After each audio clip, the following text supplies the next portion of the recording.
This is a Squiz podcast. We're your shortcut to being informed. A message from Anthropic. Garvan Institute is partnering with Claude to understand how our genes cause rare diseases and then accelerate treatments to cure them. When science and AI come together, the future of human health gets a little brighter. Try Claude at claude.ai. Good morning, I'm Alice Dempster. And I'm Anna Pykett. It's Tuesday the 30th of June. In your Squiz today, antisemitism is back in the spotlight, the US and Iran meet again, our property market slows down, and men's fashion gets more transparent. This is your Squiz today.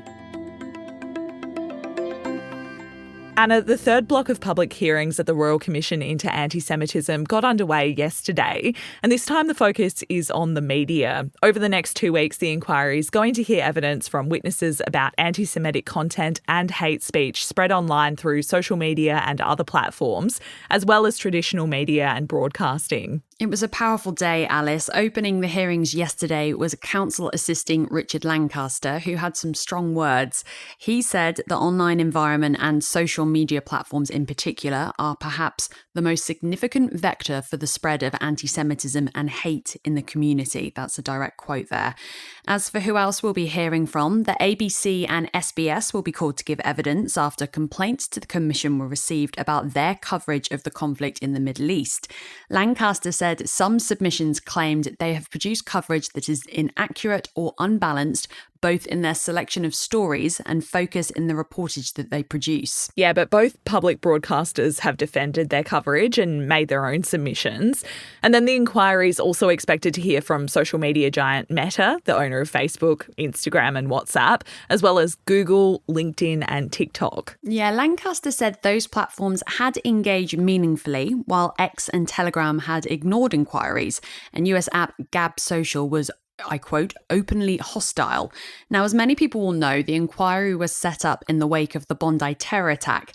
And yesterday, one of the first witnesses was survivor Arsen Astrovsky.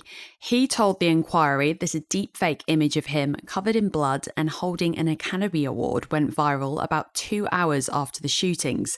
He said an image of his injuries shared to X prompted messages of solidarity, but there was almost immediately an influx of hate, of abuse, of vilification, and of AI manipulation. He also said the online abuse he copped was relentless and vicious. And we also heard from Jewish businessman Stephen Lowy. He said his family has been targeted by more than 15,000 examples of very unpleasant online abuse. He said the volume of it is enormous and they're just one family. This block of hearings will continue until the 10th of July, so we can expect more to come. And if this story's brought up anything for you, we'll include a link to some support services in the episode notes. One of the big international stories this morning is to do with more fighting between the US and Iran. We didn't get a chance to talk about it yesterday, but that kicked off over the weekend. And by yesterday, it had eased off a bit. The countries agreed to stop attacking each other in and around the Strait of Hormuz. Yeah, those tit-for-tat strikes ramped up as both claimed the other had breached the terms of the current ceasefire. There's been no word from Iran yet, but the US says the terms for the Memorandum of Understanding are still on track. We heard from Donald Trump last night on social media. He's put out a truth saying Iran has requested a meeting. It will take place tomorrow in Doha. So they are meeting again for more peace talks in Qatar. So there'll be a lot of eyes on how that goes. This meeting was originally supposed to happen in Switzerland, but they've been moved to Doha with the specific topic of the strait at the top of the agenda. The latest there is that the shipping channel, which, as we've said time and time again, is crucial for the world's oil supplies, is open to commercial traffic, but reports say it's only a fraction of pre-war levels that are getting through. I mentioned this one in Squiz the Day yesterday, Anna. Jotam Napart, Vanuatu's PM, met with PM Anthony Albanese in Canberra yesterday, and after months of negotiations, they signed the security pact that they've been working on, the Nakamal Agreement. Yeah, for anyone hearing about this for the first time, the pact basically means that Australia will be Vanuatu's main policing and security partner going forward. Reports last year said it would cost Australia about $500 million to be spent in Vanuatu on things like bolstering climate resilience millions. But getting to this point hasn't been plain sailing. You might remember 10 months ago, Vanuatu pulled out of a planned signing ceremony in Port Vila over concerns over what the deal would mean for its sovereignty. And Albanese came home empty-handed. But they kept negotiating, and here we are. For context, this has all been taking place as the tussle between Australia and China for influence in the Pacific continues. Some experts have said this latest announcement will be seen as a blow to Beijing. Yeah, that's because it's been trying to get its own security deal over the line with Vanuatu, but it's not been signed yet. Naphat says he has nothing to hide and that he'll share the details of his deal with China when it has gone through. A message now from Anthropic. Researchers at Garvan Institute are partnering with Claude to do what wasn't possible before, analysing genomic data at massive scale to understand how our genes cause rare diseases, and then building AI agents that work around the clock to give answers to families who have been waiting for years. When science and AI come together, the future of human health gets a little brighter. Try Claude at claude.ai. We've had some new data out that shows it's been a slow few weeks for anyone trying to sell a property in Australia. And last weekend reached a new low. Auction clearance rates fell to their lowest level in nearly 5 years. That's being felt hardest in the capital cities, with Sydney hitting a 6-year low of 47.3% and Melbourne moving just over half of its stock. But the worst result was in the Sunshine State, in Brisbane, where only 39.3% of houses sold. Adelaide, on the other hand, was the standout with an auction clearance rate of 68.7%. And for context here, a clearance rate above 60% is generally seen as a balanced market.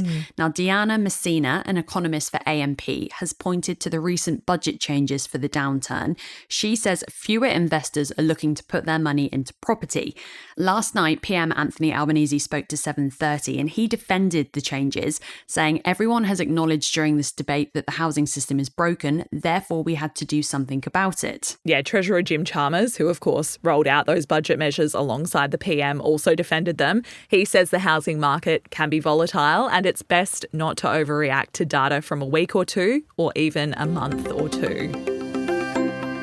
I don't know if you follow much in the way of fashion news or trends, Anna, but for those listening who do, they won't need me to tell them that what we see on the runways is what we start to see in real life a little bit later. And what we're seeing on the runways right now are see-through shoes for men. Yeah, clear shoes are having a moment on the runways of the men's summer shows in Paris. The ones I've seen are photos of basically your typical men's lace-up office shoe, but they're clear. They're made of vinyl and they're worn sockless, so don't be surprised if you start seeing them out in the wild in future. They're coming hot on the heels of another revealing footwear fad for women, barefoot sandals from Chanel. Now, don't ask us how they stay on. They look like they're just there to cover your heel with some ties around the ankle. And if you'd like a pair, they're going to set you back around $2,000. Now, I disclaim this with all squizzers are free to make up their own mind on what appealing foot fashion looks like. I am by no means an expert. For the record, I'm currently twinkling my toes in my years-old Ugg boots. But I don't know why you want to spend heaps of money on a pretty decoration for your heel. Yeah, who knows? The internet is pretty divided over their style cred too, but they're starting to trickle down into wearable iterations and look set to join toe shoes, which are the ones that look like gardening gloves for your feet, and also mesh ballet flats. So we might be seeing them out and about when summer rolls around this year too.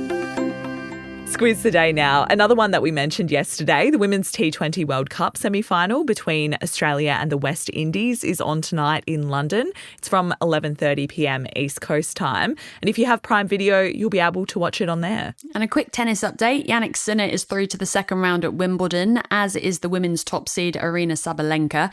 As we record this, Novak Djokovic is currently on centre court. And sticking with sport, we have a new shortcut coming out later today. It's all about the Beckhams and the tension between Victoria and David and their eldest son, Brooklyn. And just before we go, if you enjoy what we do here with the Squiz today, we wanted to say that we'd really love for you to share the word with your friends. Or if you've already told your friends about us, we'd love it if you left us a review on Apple or 5 stars on Spotify. If you can also hit follow, there's a little bell icon you can click on so you don't miss future episodes.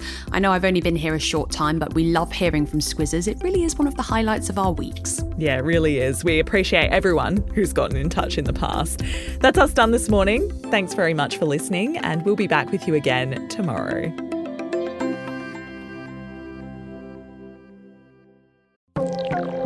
message from the Festival of Dangerous Ideas. We're in the news every day in a time of competing headlines, opinions, and more information than ever. But the Festival of Dangerous Ideas lets you slow down and think a bit more deeply. Across 115 sessions in 14 iconic Sydney venues, you'll hear from some of the world's leading thinkers, artists, and storytellers who have been exploring the ideas shaping our politics, culture, and identities. If you want to find out more or buy tickets, the link is in the episode notes.